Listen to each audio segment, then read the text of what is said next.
Bom dia pessoal, tudo bom?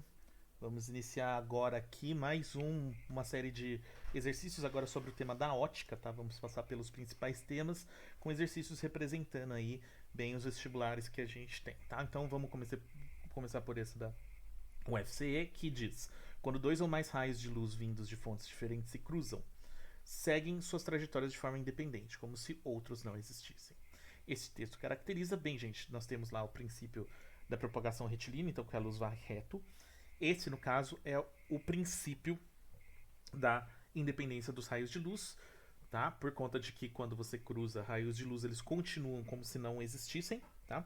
E isso tá ali, ó, cadê letra D de dado, tá? A gente também tem o princípio da reversibilidade, são os três princípios, tá, gente? E só lembrando, o da reversibilidade diz que nós podemos inverter o caminho da luz, né, vindo de diversas fontes. Então, esse é o da independência. Isso foi bem direto, né? Então, vamos agora para um mais aplicado, que é o seguinte, tá?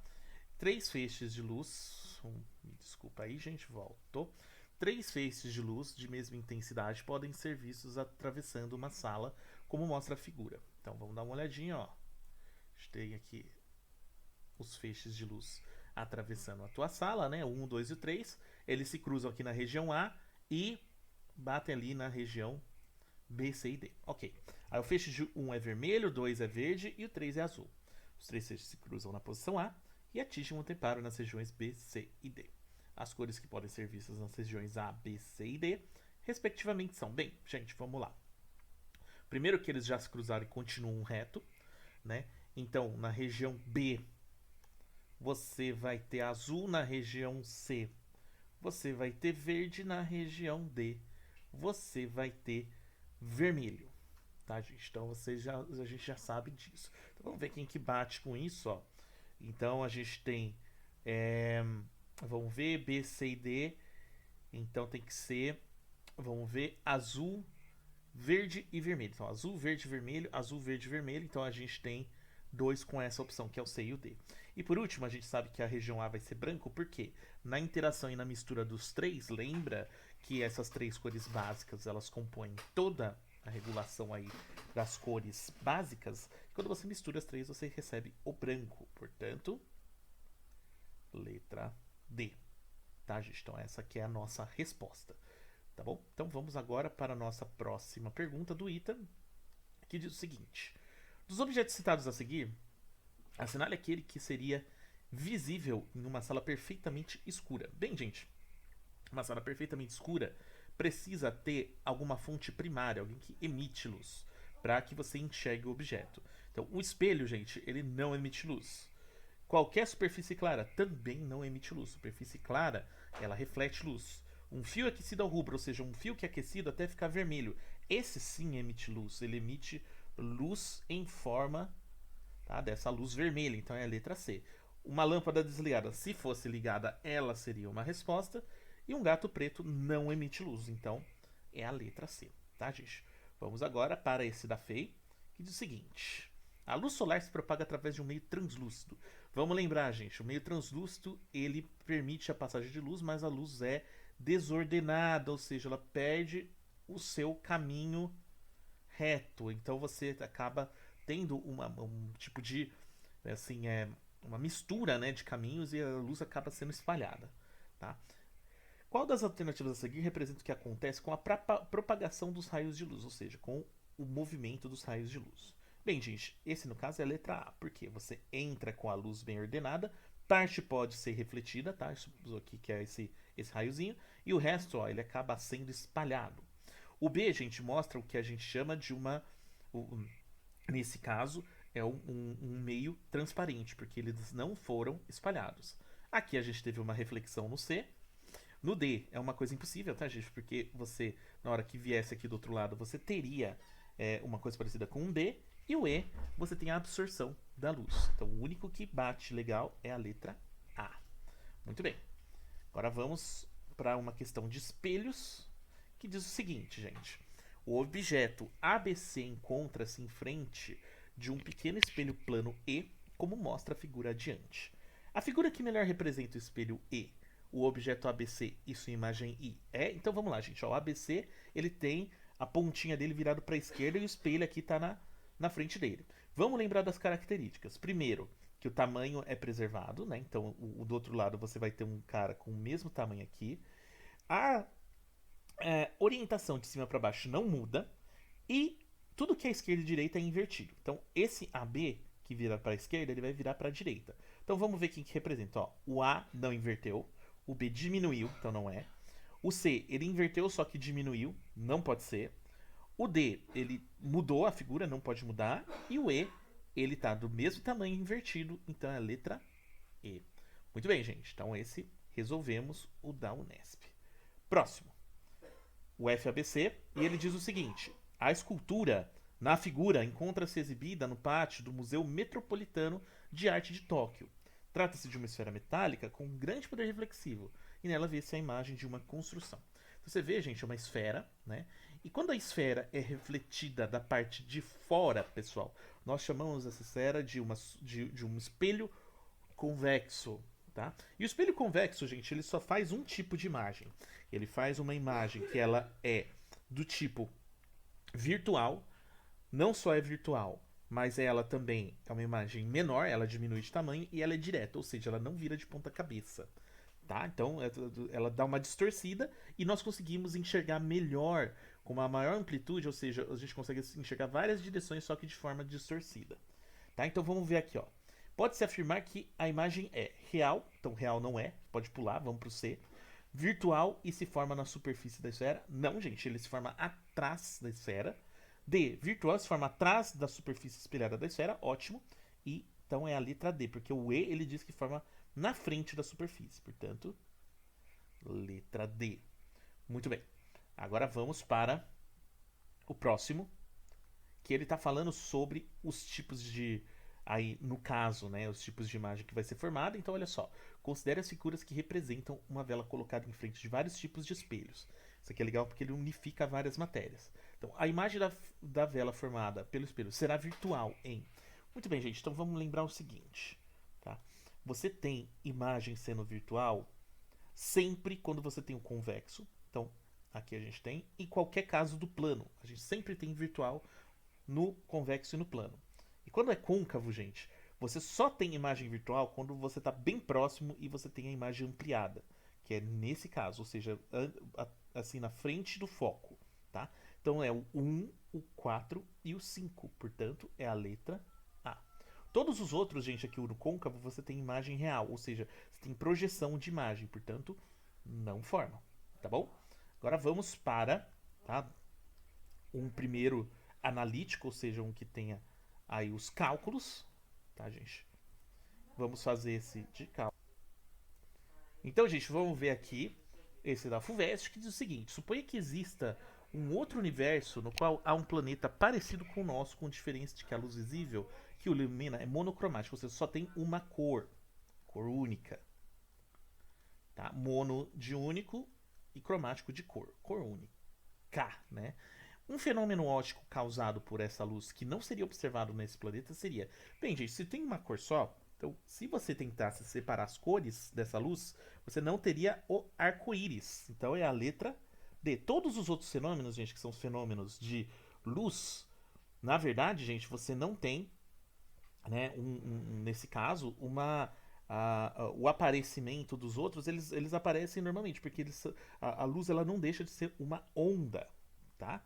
Então vamos voltar para cá, tá, gente? Resolver esse exercício da UFBA, que diz o seguinte: a luz reduz sua velocidade em 20% ao penetrar numa placa de vidro, tá? Sabendo que a velocidade da luz do vácuo é de 3 vezes 10, ó, falta uma informação aqui, elevado, tá, gente? Isso aqui significa que você elevou o 10 à quinta, tá bom? Voltou, retornou. Determine o índice de refração do vidro e a velocidade da luz nesse meio. Bem, gente, isso aqui nós temos que lembrar algumas coisas. Primeiro ponto, o índice de refração, ele é definido como a velocidade da luz no vácuo dividido pela velocidade da luz no meio. Então aqui você tem vácuo e no meio que você está procurando. E aí o que acontece, gente? Você tem uma redução de 20% da velocidade da luz, ou seja, você tem no começo C e você perde 20%. Então você tem 100% menos 20%, que é o equivalente a 80%. Ok. E isso, em números, você divide o 100 para transformar ele num número regular, e isso é 0,8 vezes a velocidade da luz, porque é a velocidade da luz que está sendo diminuída. Tá? Aí o que ele diz? Ele quer o seguinte, ele quer saber qual que é o índice de refração. Olha só, gente, nós já sabemos que esse cara aqui ele é 0,8C, portanto, C dividido por 0,8C. Olha que interessante, podemos cortar. Esse cara de cima vira 1 sobre 0,8. Tá, gente? Essa conta aí a gente consegue fazer. E 1 dividido por 0,8, gente, quanto que vale? Rapidinho. Só como uma confirmação. Legal. Às vezes essa questão de fazer uma conta simples, a gente consegue resolver um problema complexo e a quantia simples não rola. 1,25. Então, gente, esse é o índice de refração N. Beleza, conquistamos uma parte do exercício. Agora, o que a gente precisa fazer? Qual é a velocidade? Bem, gente, a velocidade já está aqui, ó. 0,8 vezes C. É só substituir o valor de C, que é 0,8 vezes 3 vezes 10 elevado a quinta quilômetro por segundo. Portanto, é só a gente fazer 0,8 vezes 3. Tá, gente? Então, 0,8 vezes 3, que dá 2,4. Então, isso aqui é exatamente 2,4 vezes 10 elevado a quinta quilômetro por segundo. Resolvemos, tá, gente? Percebam como que as contas são simples, tá, gente? Isso mostra que a gente teve uma redução aí da tua velocidade da luz, tá, gente? Muito bem. Agora vamos para o próximo da PUCamp aqui, que diz o seguinte: uma onda eletromagnética visível possui no ar ou no vácuo a velocidade de 3 vezes 10 elevado a oitava metros por segundo e no vidro 1,73 vezes 10 elevado a oitava metros por segundo. Essa onda, propagando no ar, incide sobre uma superfície plana de vidro com um ângulo de 60 graus. Tá? Então, ok. O ângulo de refração da onda no vidro vale. Aqui nós vamos precisar usar, pessoal, a lei de Snell e vamos fazer um desenho para a gente entender melhor o que está acontecendo. Então, vamos lá. Aqui a gente tem a divisão, tá, do ar e do vidro, tá bom? Então, você tem ar e vidro. Vou fazer essa luzinha ser vermelha, tá? Porque sim, tá bom? E vamos jogar aqui, isso aqui sendo normal, tá? Para facilitar a nossa vida, tá? O ângulo de incidência, ele já deu 60 graus, portanto, ele tá vindo aqui dessa forma, ó, tá? Mais ou menos assim, qualitativamente assim, né?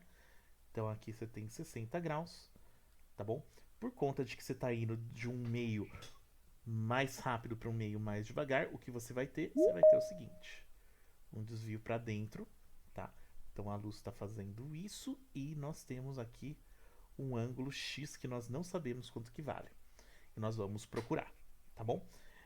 Ótimo, então agora ele deu pra gente, tá, pessoal? Quanto que vale aí direitinho a velocidade da luz, né?